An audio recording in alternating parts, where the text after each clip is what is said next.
ஆகவே மிக சுருக்கமாக நான் போலீஸ்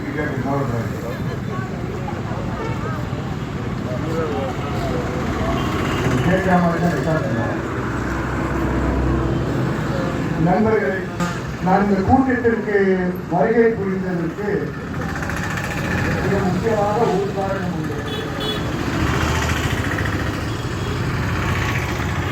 காவல்துறையுடன் ஒரு நேரடி உரையாடல் நடத்துவதற்காக உங்கள் கூட்டத்தின் மூலமாக நடத்துவதற்காக தான் நான் வருகை புரிந்தேன்.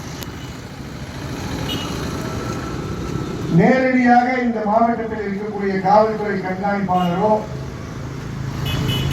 மாவட்ட ஆட்சியாளரோ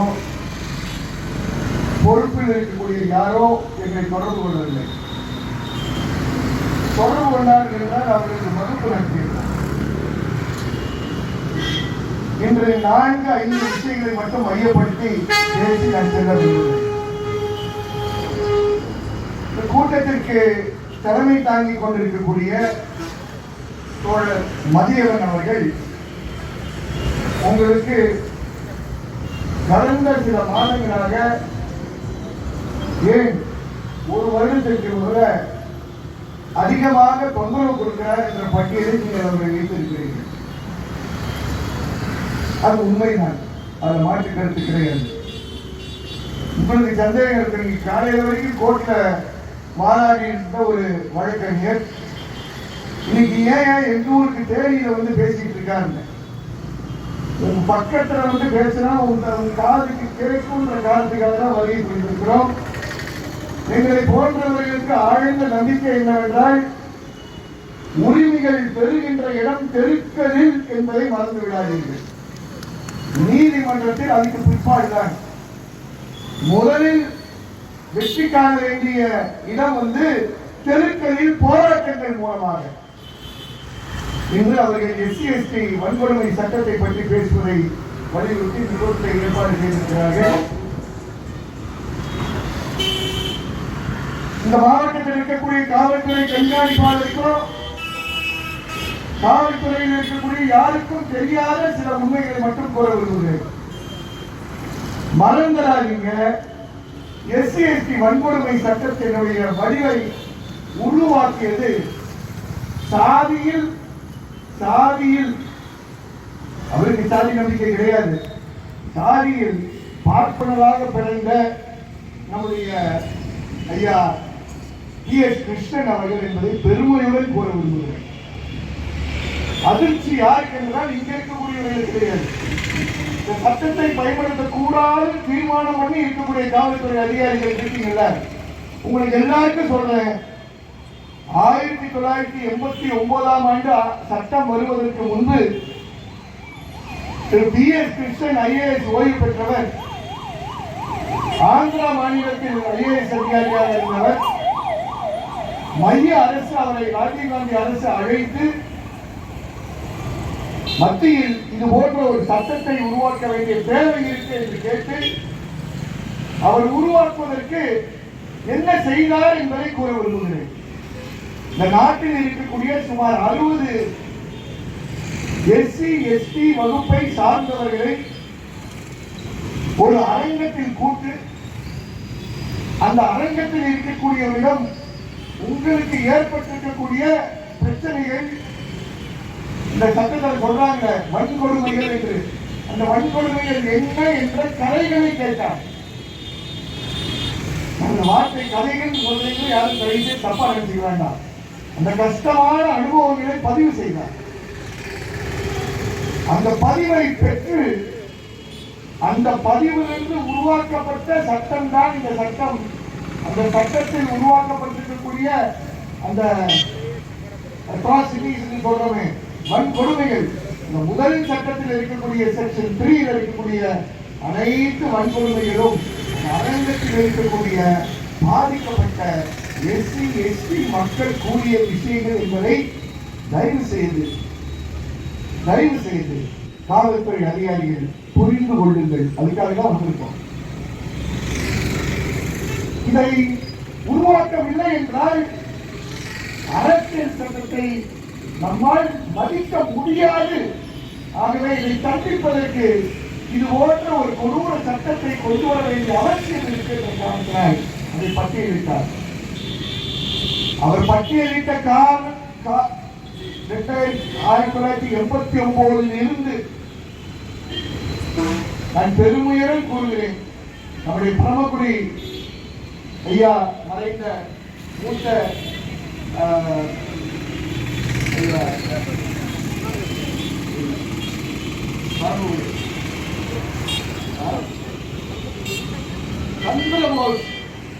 சந்திரபோஸ் அவர்களுக்கும் விசிகா கட்சியினுடைய தலைவர் ஐயா திருமாவளவன் அவர்களுக்கும் ரொம்ப தாழ்மையுடன் கூறுகிறேன், இந்த சட்டத்தை எடுத்து கூறி இந்த சட்டத்தை நீங்கள் நடத்துகின்ற இயக்கங்கள் கொண்டு செல்ல வேண்டும் என்ற கோரிக்கைகளை பயிற்சிகள் மூலமாக கொண்டு சென்றேன் என்பதை கூறுகிறேன். அதனால இது இதுக்கு ஒரு பெரிய இயக்கமாக தீப்பற்றி எரியுதுன்னா அதுக்கு பலர் என்னை விட அதிகமாக பலர் தியாகம் செய்து வகுப்புகள் நடத்தி புத்தகங்கள் எழுதி பாக்கெட்டே வைக்கிற மாதிரி புத்தகங்களை எழுதி இதன் மூலமாக ஒரு எஸ்சி எஸ்டி வகுப்பில் பிரிந்த யாராக இருந்தாலும் மரம் பெற வேண்டும், அரசியல் சட்டம் அவர்களுக்கு கொடுத்திருக்கக்கூடிய அந்த உரிமைகளை முழுமையாக பெறுவதற்கு ஒரு கருவியாக இருக்க வேண்டும் என்ற காரணத்திற்காக கொடுக்கப்பட்ட சட்டம். இது போதாதுன்னு சொல்லி 2014 ஆண்டு 13ஆம் ஆண்டிலிருந்து 10 தொடர்ந்து 1989ஆம் ஆண்டு கொண்டு வந்த சட்டம் ஒழுங்கா வேலை செய்யலையே. ஆகவே இதில் தண்டனைகள் பெற்றுக் கொடுக்க முடியலையே என்று தேசிய ரீதியில் பலர் பணி செய்தோம். அந்த பணி செய்தவர்கள் PS கிருஷ்ணன் தான் தலைமை தாங்கினார். நானும் அவருடன் இணைந்து பணியாற்றுகின்ற ஒரு அருமையான வாய்ப்பு கிடைத்தது என்பதை தெரிந்து கொள்கிறேன். அதனால்தான் இந்த 2015 கொண்டு வரப்பட்ட திருத்த சட்டம் என்பதை சொல்கிறேன். 2014ஆம் ஆண்டு காங்கிரஸ் ஆட்சியில் அது ஒரு ஆர்டினன்ஸாக கொண்டு வரப்பட்டு 2015ஆம் ஆண்டு பிஜேபி ஆட்சியில் அது சட்டமாக கொண்டு வரப்பட்டது. அதற்கு பின்பு அந்த சட்டத்தை அமலாக்கம் செய்யும் போது உச்ச நீதிமன்றத்தில் இருக்கக்கூடிய நீதிபதிகள் வேற யாரும் கிடையாது. சாதிய உணர்வு யாருக்கெல்லாம் இருக்குன்னு நம்ம போட்டு பேசிட்டு போனீங்கன்னா அதை சொல்லாமல் சொல்லுகிறேன். நீதிபதிகள் கொடுத்த தீர்ப்பில் SC ST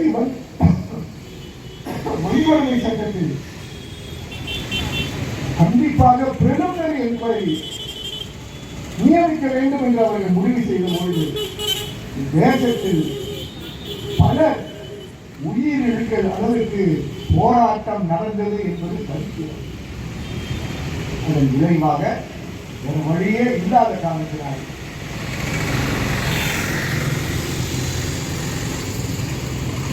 2018ஆம் ஆண்டு 2018 அமெண்ட்மெண்ட் கொண்டு வந்து நோ பிரிலிமினரி என்கொயரி, முதல் விசாரணையெல்லாம் செய்யறதுதான் கிடையாது. SC ST வன்கொடுமை சட்டத்தில் வழக்கு பதிவு செய்தீர்கள் என்று கொடுத்தார்கள் என்றால் பதிவு செய்து விசாரணை செய் என்பது மட்டும்தான் கட்டளை என்பதால் 2018.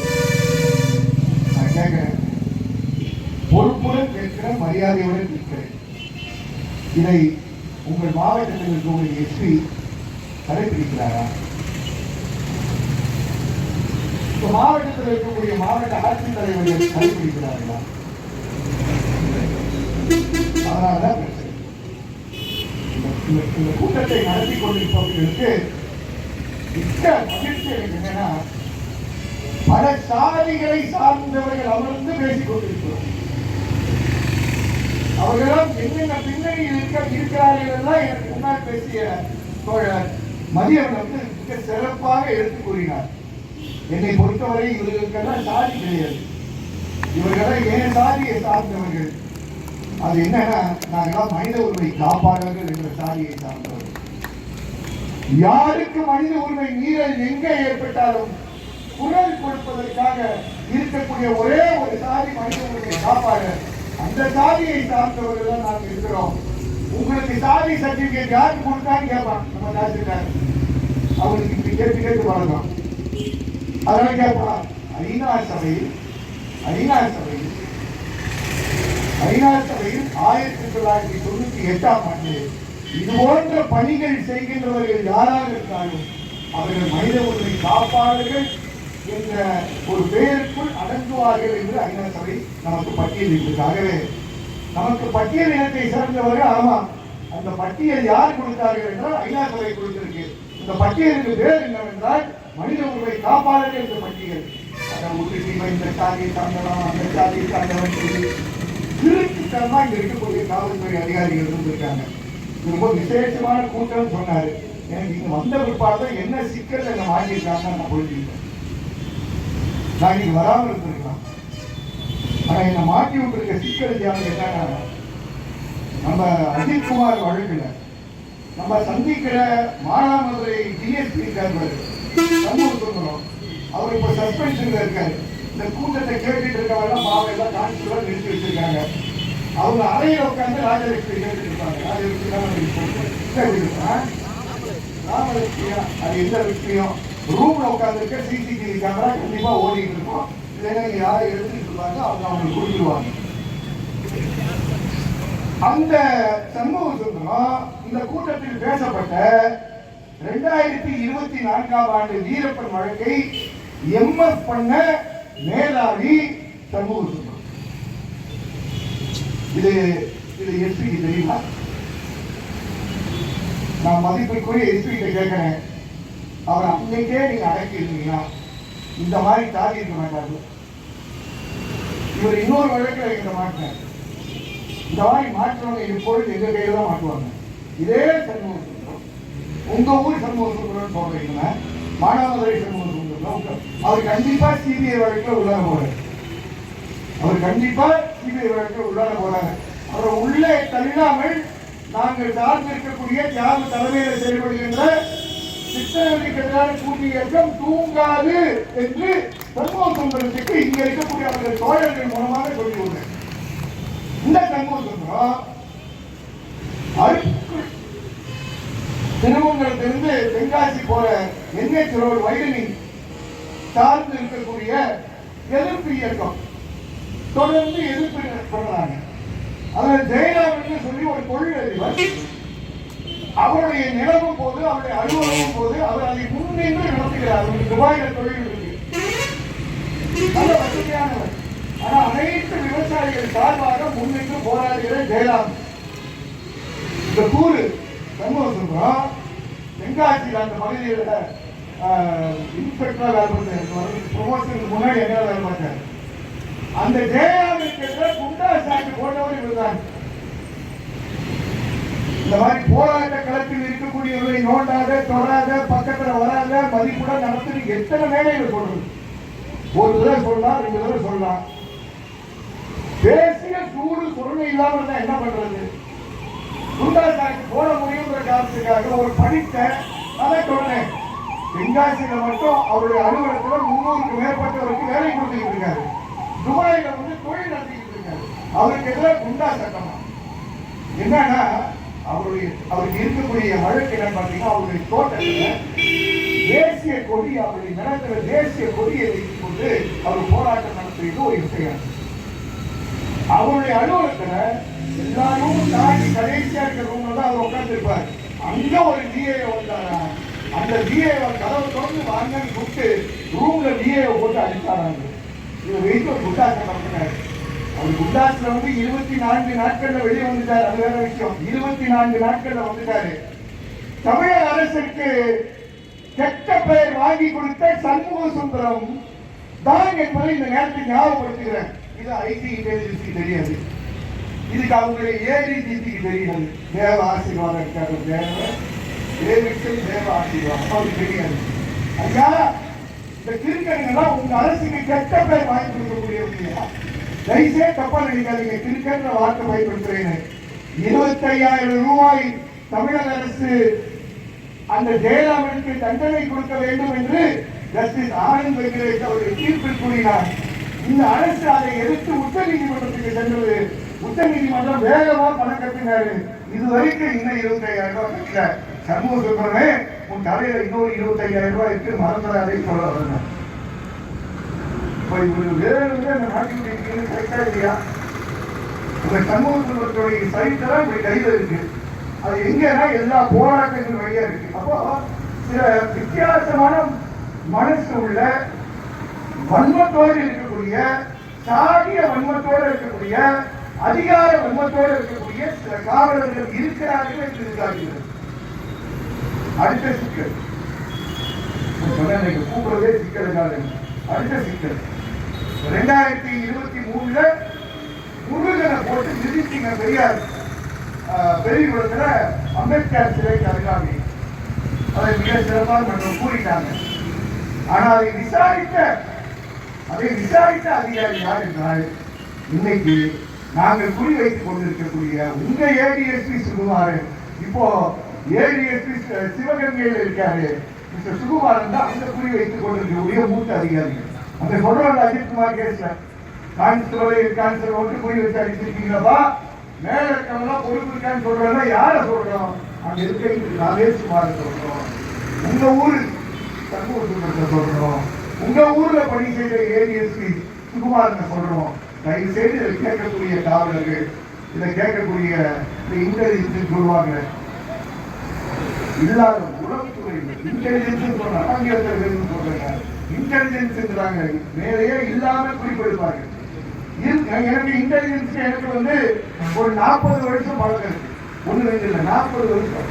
நான் சட்டக்கல்லூரியில படிக்கும் போதே 10 வருஷோட படிச்சேன். அதுக்காக முன்னாடி கூட கேட்டிருக்க கூடாது. என் வீட்டு வாசல்ல எங்க மனைவிக்கு பெருமை என்னன்னா, எப்பொழுதும் ஒரு டியூரான்ஸ் ஹெட் கான்ஸ்டபிள் எப்பொழுதும் இருப்பார். அவர் இன்னைக்கே என்னுடைய நண்பர், 94 வயசு வரைக்கும் இன்னைக்கே என் நண்பர். அவருடைய சொந்த மகன் என்னுடைய ஓட்டுநரா வேலை செய்தார். அப்புறம் இறந்துட்டு வேற விஷயம். அதே காவல்துறைக்கு எதிரானவர்கள் நாங்கள் கிடையவே கிடையாது. காவல்துறையில் இருக்கக்கூடிய இன்டெலிஜென்ஸ் வேலை செய்ய வேண்டும். ஆனால் இன்டெலிஜென்ஸோட வேலை செய்யும். பாதி நேரத்தில் அது இன்டெலிஜென்ஸ் இல்லாம வேலை செய்யும். அதில் முதல்ல ஒரு உண்மையை எழுதிக் கொள்ளுங்கள். இந்த மாவட்டத்தில் தயவு செய்து கூட்டத்தை ஏற்பாடு செய்திருப்பவர்களை தப்பு கணக்கு போடாதீர்கள். இவர்கள் எல்லாம் மனித உரிமை காப்பாளர்கள் என்று மறந்து விடாதீர்கள். அவர்களுக்கு என்று சொந்தமாக எந்த விஷயத்துக்கும் வரமாட்டாங்க. என்ன மாதிரி ஆனா அஜித்குமார் ஜாதியை சார்ந்தோம்னா, அஜித்குமாருக்கு ஒரு சாதி இருக்கு. அந்த சாதியிலிருந்து நிறைய பேர் நின்னாங்க. சாத்தாங்குளத்துக்கு போனா 22ஆம் தேதி சாத்தாங்குளத்துக்கு போறேன். சாத்தாங்குளத்துல அந்த சாதியை சார்ந்தவர்கள் நின்று எங்கள் சாதி அப்படின்னாங்க. நான் அப்புறம் மேலையில ஏறி நீட்டா பண்ணி பக்கத்திலே இருந்தா சொன்னேன், ஐயா தயவு செய்து எங்க சாதி உங்க சாதி, எங்க மதம் உங்க மதம், எங்க இனம் உங்க இனம் பேசாதீங்களா. இதை தாண்டி நிற்கக்கூடியவர்கள் தான் நாங்கள் இருக்கிறாங்க சொன்னோம். இது 22ஆம் தேதி சொல்லிட்டு சாத்தாங்குளம் காவல் நிலையத்துக்கு போனேன். அங்க ஒரு 20 பொம்பளை முறைகள் சாதி சட்டை போட்டு அப்படியே சுத்தி எங்களை வளைச்சு சாத்தாங்குளம் காவல் நிலையத்துக்கு நீ வரக்கூடாதுன்னு தெரிஞ்சினாங்க. இப்ப நான் போய் இந்த தேதியில் இருக்க போலீஸ் ஸ்டேஷனுக்கு நான் வரட்டேங்க. நான் இப்ப எஸ்பிக்கு சவால் விடுறேன். சாத்தாங்குளம் போலீஸ் ஸ்டேஷனுக்கு நாங்க போகணும்னு சொன்னதுக்கு ஒரே ஒரு காரணம், போலீஸ் ஸ்டேஷன் வாசல்ல சிசிடிவி கேமரா உட்படுத்தப்பட்ட காவல் நிலையம் இதுன்னு நீங்க சொல்லியிருக்கீங்களா இல்லையா, போஸ்ட்ல ஒட்டியிருக்கா இல்லையா பாத்துருக்காங்க. இன்னைக்கு வராதுங்க. இன்னைக்கு ரொம்ப முக்கியமான காரணங்கள் போர்காஸ்ட் பண்ணிருக்குன்னு சொல்லி அங்க இருக்கக்கூடிய டிஎஸ்பி சுகுமாரன் சொன்னார். என்னங்க போர்காஸ்ட்? நம்ம முருகன் கான்ஃபரன்ஸ் மதுரையில் நடக்கிறாரு. நாங்க இருக்கிறது சாத்தாங்குளம். சரி, முருகன் கான்ஃபரன்ஸுக்கு எங்களுக்கு சம்மதம் இல்லைன்னா முருகன் கான்ஃபரன்ஸ் எங்களால்தான் நடக்குது. நாங்க திருப்பரங்குன்ற விஷயத்துல நாங்க எல்லாரும் சேர்ந்து கூட்டி இயக்க நடத்திட்டு இருக்கிறதால முருகன் கான்ஃபரன்ஸ் நடக்குது. அதுக்கு நாங்க எந்த தொந்தரவும் பண்ண மாட்டோம். அது நடந்துட்டு சொல்லி அவங்க ஒரு எஃப்ஐஆர் பண்ண முடியிருக்கு. அது வேற விஷயம். ரெண்டாவது என்னங்க, விஜயுடைய பிறந்த நாளுக்கு இருக்கிறாரு. சரி, பிறந்த நாளுக்கு நாங்கள் சேர்ந்து வாழ்க்கை சொல்லக்கூடாதீங்க. மூணாவது என்னங்க, சாத்தாங்குளம் கேசிக்குமா இப்பதான் மீட்டிங் அந்த மீட்டிங்ல நான் பேசிட்டாரே வரேன். உங்க பின்னாடி ஒரு 150 பேர் வந்தாலும் வருவாங்க. மொத்தத்தில் எத்தனை பேர் இருக்காங்க? 150 பேரை வரக்கூடாது அப்படின்னு சொல்லி ஒரு டிஎஸ்பி சொல்லி கொடுக்க வேண்டியது இருக்கு. எந்த காவல் நிலையத்திலையும் சிசிடிவி கேமரா சார்ந்த போஸ்டர் கிடையாது. சாத்தாங்குளத்திலும் கிடையாது. நேற்று போய் பார்க்கிறேன், திருப்பவனமே கிடையாது.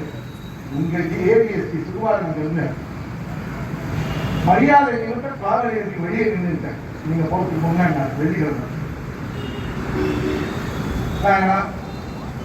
ஒரு ஏபிஎஸ்பி இருக்கட்டும். ஏற்கனவே நமக்கு நிறைய நட்புகள்லாம் இந்த மாவட்டத்தில் இருக்கு. அந்த மாவட்டத்திற்கு ஒரு அவர் கூப்பிட்டுருக்காரு. நான் போனேன். போகும்போது நான் ரகசியமாக அவர் காதில் சொன்னது, சார் என்னை விட வந்திருக்கக்கூடியவர்கள் போலீஸ் ஸ்டேஷனை போட்டோ எடுக்கணும்னு சொன்னாங்க. நான் தான் வேணாங்க, இந்த போலீஸ் ஸ்டேஷனை திருப்பி பாருங்க, எங்கேயாவது போஸ்டர் இருக்காங்க, உடனடியாக போஸ்டர் வச்சு எதுக்கு சொல்றேன்னா, கத்துக்கவே மாட்டீங்க. சிசிடிவி கேமரா பற்றி நான் சொல்ல தேவையில்ல. உங்க ஆட்கள் என்னை விட நல்ல விளக்கமா சொல்லிட்டாங்க. இதை விட சட்டத்தை உங்களுக்கு வேற யாரும் விளக்கமா சொல்ல முடியாது. நான் ஒரே ஒரு கேள்வி கேட்கிறேன், இந்த டிஸ்ட்ரிக்ட் லெவல் ஓவர்சைட் கமிட்டி இருக்கா இல்லையா? ஒண்ணு நீங்களே அதை செயல்படுத்துறதுக்கு ஆரம்பிங்க. நான் வழக்கறிஞர் செல்வகுமார் பற்றி நான் பேச ஆரம்பிக்கிறது இப்பதான் ஆரம்பிக்க போறேன். அவருக்கு நான் இப்பே கேட்டுட்டேன், நீங்கள் போட்டிருக்கக்கூடிய 70 மனுக்களுடைய நகலை கொடுங்கன்னு கேட்டுட்டேன். கண்டிப்பா எஸ்பி சார், கலெக்டர் மேடம், தெரியல சார், அப்புறம் நீங்க யாரெல்லாம் டிஎஸ்எஃப்சியில் வச்சிருக்கீங்களோ உங்களை எல்லாம் உயர் நீதிமன்றத்தில் நிறுத்தக்கூடிய ஒரு நிலையில் நீங்கள் உங்களை தள்ளி கொண்டிருக்கிறீர்கள். ஏதோ முருகன் கேஸ் மாதிரி போய் கல்லூரில் போய் மாட்டிக்கிட்டு அப்படியே உட்காந்து நினைக்காதீங்க. இப்ப முருகன் கேஸ்லாம் 130 மேல வர்ற நேரம் வந்துச்சு. உயர் நீதிமன்றத்துக்கும் ஒரு வீரம் பார்த்துருக்கீங்க. அப்போ முருகன் வழக்குக்கும் அதே போன்று நடக்கும் என்று மறந்து விடாதீர்கள். டிஎஸ்பி கீதா அவர்களே மறந்து விடாதீர்கள். இன்ஸ்பெக்டர் டிஎஸ்பி கீதாவும் இன்ஸ்பெக்டர் மீனாட்சியும் மறந்து விடாதீங்க. இப்படிதான் நினைப்பீங்கன்னா போலீஸ் ஏன்னா உங்களை பத்திலாம் ரொம்ப அக்கறையா இருக்கிறது யாருன்னா இந்த மாநிலத்தினுடைய ஏடிஎஸ்பி டேவிட்சன் தேவாசீர்வாதம் ரொம்ப அக்கறையோட இருக்காரு. இந்த அஜித்குமார் வழக்குக்கு அப்புறம் நீங்க சில மாற்றங்கள்லாம் கொண்டு வாங்கன்னு கேட்டா, டேவிட்சன் தேவாசீர்வாதம் தன்னுடைய மினிட்ஸ் கூட்டத்தினுடைய மினிட்ஸ் 80 ஐபிஎஸ் ஆபீசர் இந்த கூட்டத்தினுடைய மினிட்ஸ் என்ன சொல்றார்? ஒரு போலீஸ் ஆபீசர் உமனா இருந்தார், பெண்ணாக இருந்தார், அவர்கள் பிரசவத்தில் இருந்தால் அவருடைய சொந்த ஊருக்கு டிரான்ஸ்பர் கேட்டா கொடுத்துருக்கின்றார். ஏயா இதுவரைக்கும் அதை நீ செய்யவே இல்லைன்னு அர்த்தம். அப்ப பெண் காவலர்களுக்கு எதிரான நடவடிக்கை எடுக்கக்கூடிய காவல்துறையெல்லாம் நம்ம கீதா அம்மாவும் மீனாட்சி அம்மா ராமலட்சுமி அம்மா தான் இருக்கீங்க. உங்களை பாதுகாக்கிற காவல்துறையா இருந்ததுன்னா, உங்களை மதிக்கின்ற காவல்துறையா அரசா இருந்தா, இந்நேரம் இந்த கேஸுடைய இன்வெஸ்டிகேஷன் என்ன சொல்லியிருப்பாங்க? எங்கள் காவல்துறையில் நல்ல ஐபிஎஸ் ஆபீசர்ஸ் இருக்காங்க, எங்கள் காவல்துறையில் நல்ல எபிஷியன்ட் டிஎஸ்பிஸ் இருக்காங்க, எங்கள் காவல்துறையில் நல்ல விசாரிக்கக்கூடிய இன்ஸ்பெக்டர்ஸ் இருக்காங்க, சப் இன்ஸ்பெக்டர்ஸ் இருக்காங்க. இவர்களை வைத்து நாங்கள் ஒரு சரியான ஒரு விசாரணை குழுவை போட்டு இன்வெஸ்டிகேஷன் டீமை போட்டு நாங்கள் விசாரிப்போம் என்று சொல்லி இருக்கீங்க. அதை விட்டு என்ன பண்ணி உங்க ஆட்சி என்ன பண்ணுது? ஆட்சி என்ன பண்ணுச்சுன்னா, கை கழுவி இது சிபிஐ எடுத்துட்டு போட்டுங்க, நாங்க கொஞ்சம் பின்படுத்துற பேக்ரவுண்ட்ல நாங்க உட்காந்து பார்த்துட்டு இருக்கோம், சிபிஐ என்ன சொல்லுன்னு பார்க்கணும் உட்காந்தாங்க. அந்த நீதிமன்றத்தில் இருக்கக்கூடிய காவல்துறை அதிகாரிகள் நல்லவர்களை வைத்து விசாரிக்க வேண்டும் என்று சொன்னவன் தான் நான் என்பதை பெருமையுடன் கூற விரும்புகிறேன். பெண் காவலர்களுக்கு நீங்கள் பந்தோபஸ்து டியூட்டி தான் கொடுக்கக்கூடாது. அதனாலதான் பந்தோபஸ்து டியூட்டி இன்ஸ்பெக்டர் வரலாம். இப்ப நீங்க கேட்டீங்க, ஏங்க நம்ம லட்சுமி வரலாற்றீங்க, அவங்க சொல்லிட்டாங்க பந்தோபஸ்து டியூட்டி யாரும் லேடிஸ் வரக்கூடாது, எல்லாம் ஆண்கள் தான் இருக்கணும். தேவாசீர்வாதம் இதுதான் முதல் பெண்கள் காவல் நிலையத்தை உருவாக்கிய தமிழகத்துடைய நிலை இன்று என்று பரிதாபத்துடன் கூற விரும்புகிறேன். இரண்டாவது, ஒரு வழக்கறிஞரா இருக்கிறோம்னா ஒரு தரமான மனிதரா இருக்கும். படித்து வக்கீல் சொன்னா போதும். என்கிட்ட நீங்க மனுதாரராக ஒரு தம்பி கார்த்திக் ராஜான்னு அஜித்குமார் வழக்கு அவர் வந்திருக்கிறார். 2024 பதிவு செய்த வழக்கறிஞர். எவ்வளவு தரமான ஒரு இளைஞர். அவரை பாராட்டும் போது பத்திரிகையில் சொன்ன பாராட்டுனா இந்த தம்பியை பாராட்டுங்க, பாராட்டுனா பக்கத்தில் இன்னொரு இளவரசை கணேஷ் மாலை பாராட்டுங்கள். இந்த பாராட்டுகள் எல்லாம் இளம் குலச்சரிகளுக்கு போவதில்லை. இவர்கள் போன்ற வழக்கறிஞர்கள் தரமான மனிதர்கள், அது போன்ற தரமான வழக்கறிஞர் தான் செல்வகுமார் என்று மறந்துவிடாதீர்கள். இந்த வழக்குலாம் எழுதியிருக்க செல்வகுமாரை குறி வைக்கிறீங்க. நீங்க குறி வச்சா நாங்க குறி கொடுக்க மாட்டோமா? அது யார்? அவர் ஓடியில புதுசா ஒரு டிஎஸ்பி வந்திருக்காரு. அவர் இன்னும் பாடம் கற்க மாட்டாரா? சுனில் இந்த ஓடியில இருக்க டிஎஸ்பி சுனிலுக்கு நாங்க பாடம் கற்று கொடுக்கணுமா? ஏற்கனவே நான் சொல்லிட்டேன், இங்க இருந்து போனவருடைய நிலைமை என்னன்னு சொல்லிட்டேன். இங்க இருந்து போனவர் இன்னொரு போனவரும் பார்த்தீங்க, 2 பேரை குறித்து சொல்லிட்டேன். இப்போ போடி சுனில் மேலே கேள்விக்கணுமா? அசிங்கமா இல்லையா ஒரு வழக்கறிஞர் எப்படி நடத்துறதுன்னு? ஒரு வழக்குக்காக வழக்கு விஷயமாக ஒரு உயர் அதிகாரியாக நீ டிஎஸ்பியாக போலியில் அமர்ந்திருக்கக்கூடிய காரணத்தினால் செல்வகுமார் வழக்கறிஞர் வந்தால் அந்த செல்வகுமார் வழக்கறிஞருக்கு எதிராக அவனை கைது செய்ய அவர் மேல் வழக்கு போடு என்று சொல்கிறாயா? உனக்கு தைரியம் இருந்தா நிச்சயமா ஏன்கிட்ட வரணும். இதை கேட்டு ஒரு எஸ்பி அமைதியாக இருக்கிறீர்களா? உங்களை எல்லோருக்கும் எதிராக நடவடிக்கை எடுக்கக்கூடிய இயக்கங்களை சார்ந்தவர்கள் நாங்கள் இந்த நேரத்தில் எச்சரிக்க விடுகிறோம். ஒரு வழக்கறிஞரை நீங்கள் தயவு செய்து சட்ட ரீதியாக தொடர்ந்து நடவடிக்கை எடுத்துக் கொண்டிருக்கக்கூடியவரை நீங்கள் இவ்வளவு கீழ்த்தரமாக நடத்துவதற்கு வந்து தெரிய எல்லா வழக்கும் அதுதான் அதுக்கெல்லாம் அவர் பிடிச்சிருக்காரு, அதுக்கெல்லாம் படிச்சிருக்காரு. அதாவே அவரை வக்கீல் அவரை வக்கீல் இல்லைன்றோம். அவர் ஒரு படித்த மட்டும் வழக்கறிஞர் கிடையாது.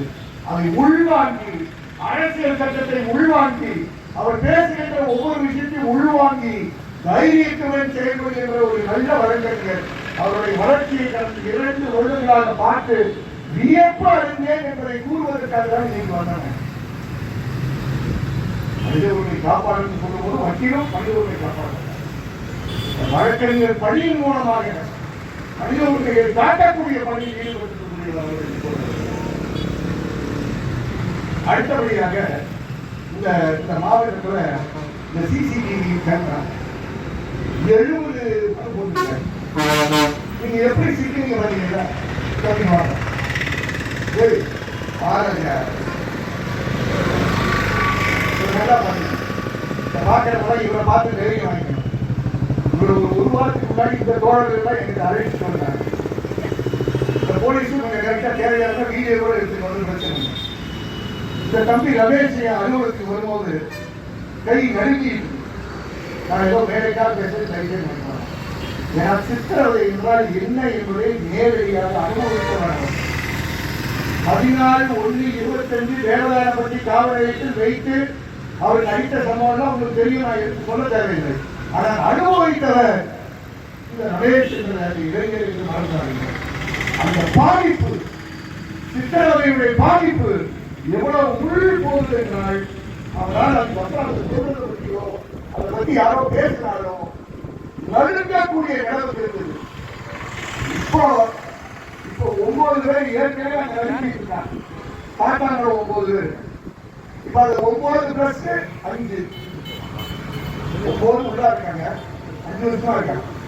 எத்தனை வருஷம்? 5 வருஷம் இருக்காங்க. அதுல லீடர் ஸ்ரீதர் அவர் இருக்காரு. இப்ப போயிருக்கு யாரு? 5 பேர் போயிருக்காங்க. ஒரு ஜாமீன் கொடுத்துருக்காங்க. விட்டுருமா? இந்த 5 சேர வேண்டிய இந்த 4 இருக்கு.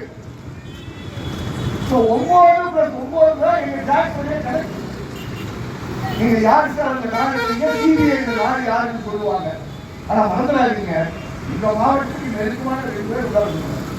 நான் ஏற்கனவே பேர் சொல்லிட்டேன், சொல்லிட்டே இருக்கு. எனக்கே கஷ்டமா இருக்கு. இந்த மாவட்டத்துக்கு போன 2 பேர் இருக்காங்கல்ல, அந்த 2 பேர் பட்டியலில் இருங்க. தேனி மாவட்டம் என்பது தொடர் காவல்துறை சித்திரவதைக்கு ஒரு குறிப்பிட்ட மாவட்டமாக மாற்றி இருக்கிறீர்கள் என்று வருத்தத்துடன் கூறுகிறது. அதான் ரமேஷ் அதை திருத்துவது, இந்த மாவட்டத்தை திருத்துவதற்கு. சிசிடிவி கேமராவை மதிக்காத ஒரு மாவட்டம். 70 பேர் கேட்டுருக்காங்க. 70 பேருக்கு நீ கொடுக்குறாங்க. யார் மாட்டினா? சம்மந்தமே இல்லாம சட்டமே தெரியாத நம்ம ஆட்டை வெளியே பயன்படுத்துவது தப்பு. ஆனால் முட்டாளாக இருக்கக்கூடியதாக ஒரு இவருடைய உண்மையான வீடியோ வெளியே இருக்கு. யார் மாற்றினா அப்துல்லா மாற்றாரு. அப்புறம் ஒரு 4 பேர் மாற்றாங்க. அதை மாற்றுவதற்கு காரணமான இளைஞர் யார்? நம்முடைய ரமேஷ். கண்டிப்பாக நம்புங்கள், அந்த காவலர்கள் இறுதி வரை இந்த இயக்கம்தான் தொடர்ந்து சித்திரவதைக்கு எதிராக இந்த மண்ணிலிருந்து ரமேஷுடைய வழக்கை கொண்டு வந்திருவார்கள் என்று மறந்துள்ளது. ரமேஷ் தைரியமா இருக்கும். ஆட்டோ ஓட்ட போயிட்டு யாராவது வந்தாங்க வீட்டுக்கு வரவே மாட்டாங்க. பக்கத்தில் வந்தாலும் எனக்கு போய் அதனால நீ எதுவும் வெற்றி பேச்சு பேசுறதுக்காக நம்ம வரணும். எல்லாமே எந்த வழக்கு பேசினாலும் எல்லாமே சாட்சியத்துடன் காரியத்துடன் நடத்தி கொண்டு இன்னைக்கு சிசிடிவி கேமரா சம்பந்தமாக எந்த மாவட்டத்தினுடைய ஓவர்சைட் கமிட்டி செயல்படாமல் இருக்கும். அதை செயல்பட வைத்தது யார் என்றால் உங்களுடைய ஜாதி கிடையாது, அது வேற யாரும் கிடையாது. ரமேஷ் செயல்படுகிறது. இப்போதான் சிசிடிவி கேமரா வேலை செய்யல, சிசிடிவி கேமரா ஃபுட்டேஜ் 30 நாளைக்கு மேலே இல்லை, பொய்யெல்லாம் சொன்னாங்க. இப்போதான் உங்களுக்கு புரியும் ஆக்காரி சிசிடிவி கேமரா என்னன்னு புரியும். நாங்கள் எல்லா சிசிடிவி கேமராவும் கடந்த 18 மாதங்களுக்கு சேர்த்து நாங்கள் ஆராய்ச்சி நடத்துகிறோம். இந்த மாவட்டத்தில் இருக்கக்கூடிய காவல்துறை கண்காணிப்பாளருக்கு அவருடைய மதிப்பான கவனத்திற்கு கொடுக்கிறேன், தாய்க்குடன் கூறுவேன். இந்த சிசிடிவி கேமரா வழக்கு நம்முடைய பரமேர் சிங் வழக்கில் உச்ச நீதிமன்றத்தில் வழக்கில் தலையீடு செய்தது நான் என்பதை இந்த நேரத்தில் வெளியே சொல்ல விரும்புகிறேன். அதனால் இந்த கட்டளைகள் வந்தது உச்ச நீதிமன்றத்துடைய தீர்ப்பில் இருக்கக்கூடிய 24 மணி நேரம் இருக்க வேண்டும், 24 hours ஆடியோ வீடியோ என்றெல்லாம் இருக்குவதீங்களா. இதை விட அதிகமான பட்டியல் போட்டு மதிப்பிற்கும் மரியாதைக்குரிய மூத்த வழக்கறிஞர் senior designated senior Nithya Ramakrishnan அவர்கள் தான் வாதாடி நமக்கு பெற்றுக் கொடுத்திருக்கக்கூடிய மகத்தான தீர்ப்பு.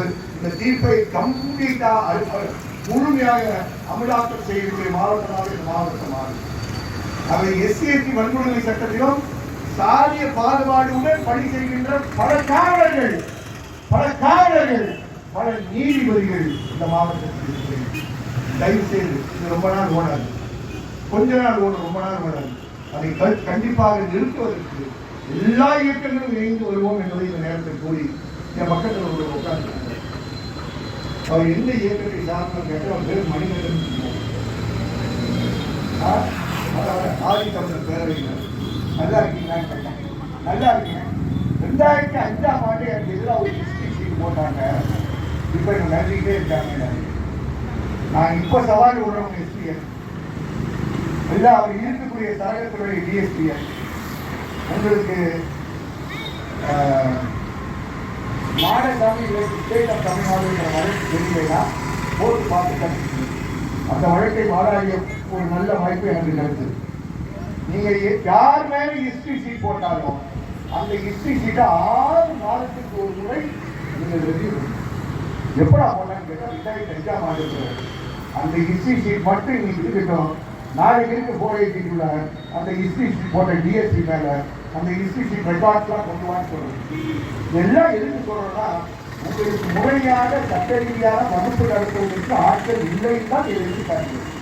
எப்படி இருந்தாலும் சரி, அல்லது அது சிசிடிவி கேமரா சார்ந்த விஷயங்களா இருந்தாலும் சரி, எப்படி போர்ஸ் பயன்படுத்தணுன்ற விஷயமா இருந்தாலும் சரி, காவல் நிலையத்தை எப்படி நடத்தணுன்ற விஷயமா இருந்தாலும் சரி, எப்படி விசாரிக்க வேண்டும் என்ற விஷயம் இருந்தாலும் சரி, மாவட்டத்தில் பல விஷயங்கள் மாற்ற வேண்டும் என்று ஒரு நிலை இருக்கு. நாங்கள் அதை செய்ய தயார். நாங்கள் சொல்லுவோம் நான் கிடையாது. இந்த வகுப்பு நடத்துவதற்காக இத்தனை பேர் இருக்காங்க, இவர்களெல்லாம் செய்ய தயார். நல்ல ஒரு உறவை வைத்துக் கொள்ளுங்கள். நல்ல உறவு வைத்துக் கொள்வது நீங்க வேற மாதிரி தவறா பண்ணிட்டாங்க. இவர்கள்லாம் நேர்மையானவர்கள்.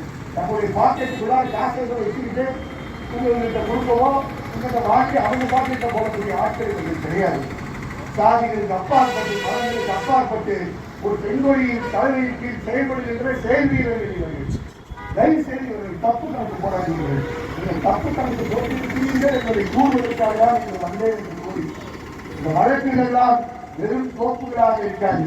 இந்த வழக்குகள் எல்லாம் கண்டிப்பாக நீதிமன்றத்தில் வாதாடுகின்ற வழக்குகளாக இவர்கள் மேல் நீங்கள் 13 இயக்கத்தை சார்ந்தவர்களுக்கு 35 பிஎன்எஸ் ஸ்டேஷனுக்கு வர சொல்லி எல்லாரையும் ஒரு காட்சி போட முடியும், எல்லாரும் போராட முடியாது இல்லையா? அது நம்ம இந்த கேஸ் விக்னேஷ் கேஸ். இந்த விக்னேஷ் கேஸ் உங்க உயர் அதிகாரி வரைக்கும் அக்கறை இருக்கு.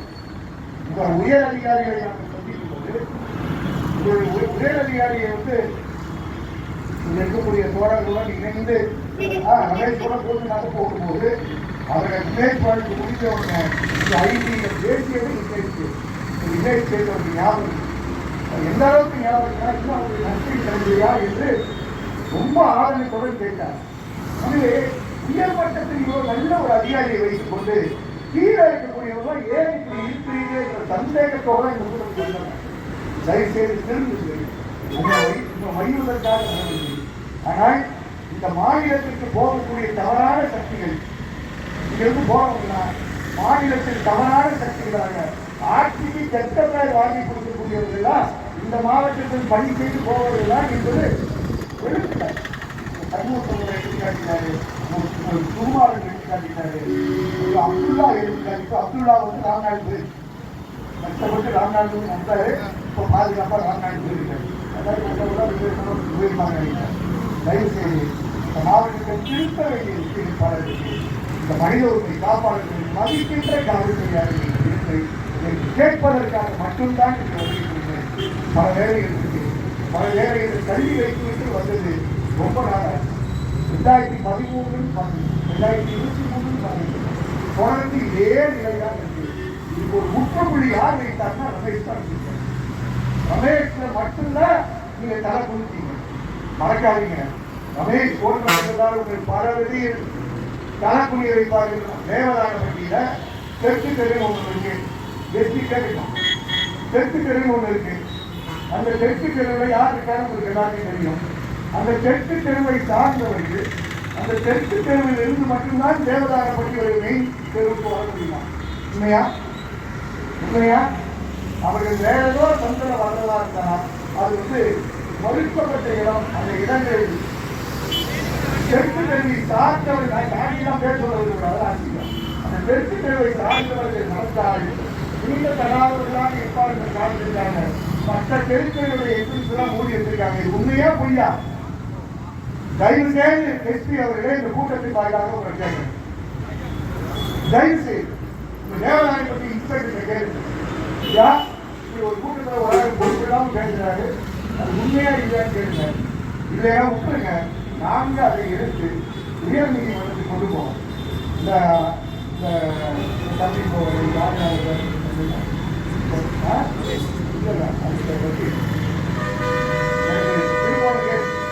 கார்த்திக் ராஜா மாதிரி எங்களுக்கு இன்னொரு செல்வகுமார் எழுத மாட்டாரா? ஒரு புதுநல வழக்கம் போல தீண்டாமையை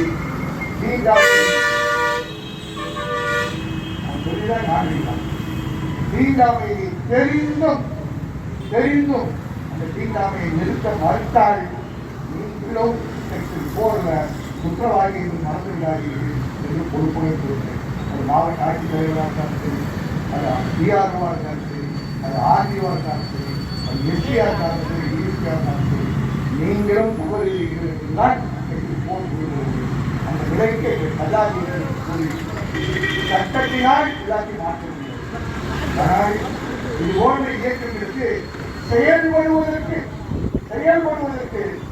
போய் படிங்க. SC ST atrocity act chapter 4 section 15A உட்பிரிவு 12 பாருங்க. உட்பிரிவு 12 என்ன சொல்லிருக்கா? இந்த மாதிரி பாதிக்கப்பட்ட நபர்களுக்காக பணியாற்றுவதற்கு சமூக சேவை செய்கின்ற நபர்கள், வழக்கறிஞர்கள் இவர்களெல்லாம் உதவுவதற்கு உரிமை உண்டு என்று கூறுகிறார். அந்த பணிதான் இயக்கங்கள்லாம் கூட்டாக இதுவரைக்கும் கொண்டாடுகிறார். அவருடைய உரிமை எங்கிருந்து பெற்றார்கள்? எஸ்சிஎஸ்டி வன்கொடுமை சட்டத்தில் பிரிவு 15A உட்பிரிவு 12 அவர்கள் பெற்றார்கள். ஆகவே அவர்களுக்கு காவிரியிலே செயல்படலாம்னு சொல்றீங்க. பேசலாம் மாற்ற வேண்டியதான். சட்டத்தில் அதுக்கு இடம் இருக்கு. இதெல்லாம் தெரிஞ்சுதான் இந்த சட்டத்தை மாற்ற கொண்டு வரும்போது அந்த குழுவில் பணி செய்வோம் என்று பதிவு இவர்களெல்லாம் சட்ட ரீதியாக பணி செய்கின்றவர்கள், சட்டத்துக்கு உட்பட்டு பணி செய்பவர்கள், சட்டம் செய்யாதவர்கள். இந்த சட்டம் படிப்பதற்கு உங்களுக்கு தேவையெல்லாம் சொல்லுங்க. அன்னைக்கு நான் வந்து சில பேருக்கு வகுப்பு நடந்தேன்னு சொன்னேன். உங்களுக்கு நடத்த தயார். தேவையான அந்த காட்சியாக உங்களுக்கு இருக்கட்டும். நாங்கள் நடத்த தயார். தெரிந்து இந்த தேனி மாவட்டத்தில் சாதிய வன்கொடுமைகள் குறைவதற்கு உங்கள் செயல்பாடு காரணமாக இருக்கும். தொடர்ந்து அதே சாதிய வன்கொடுமை செய்து கொண்டிருக்கிற காவல்துறை அதிகாரிகள் இருக்க வேண்டாம் என்பதை கூறி கூட்டத்தை ஏற்பாடு செய்து கொண்டிருக்கிற நன்றி கூறி தயவு செய்து அதை தப்பாக எடுத்துக்கொள்ள வேண்டாம். நான் அலுவலகத்தை விட்டு வெளியே வந்து இந்த கூட்டத்தினுடைய முக்கியத்துவத்தை தெரிந்து வந்து தயவு செய்து ஏதாவது காவல்துறையில மாற்றம் அவர்கள் எதிர்பார்க்கிறேன். உங்களுக்கு நம்பிக்கை கூட இல்லையோ, எனக்கு நம்பிக்கை மட்டும்தான் போகணும், வேற போகலாம் கிடையாது. அதனால அந்த நம்பிக்கையை போறோம். ஆனா இங்க இருந்து தப்பிட்டாங்கன்னா, தேனியை விட்டு தப்பிட்டாங்கன்னா மதுரையில் நான் மதுரை சிவகங்கை மாநிலத்தில் நாங்கள் எப்படி முடிச்சவங்களை வந்து எடுத்து காட்டினோம். அது செய்து காட்டுவோம். நாங்கள் தனியாக செய்ய வேலை இல்லை. நாங்கள் சார்ந்திருக்கக்கூடிய சித்திரவதைக்கு எதிரான கூட்டி ஏற்கும், கூட்டாக அவர்களை கூண்டில் ஏற்கும் என்பதை மட்டும் கூறி விடைபெறுகிறேன். நன்றி.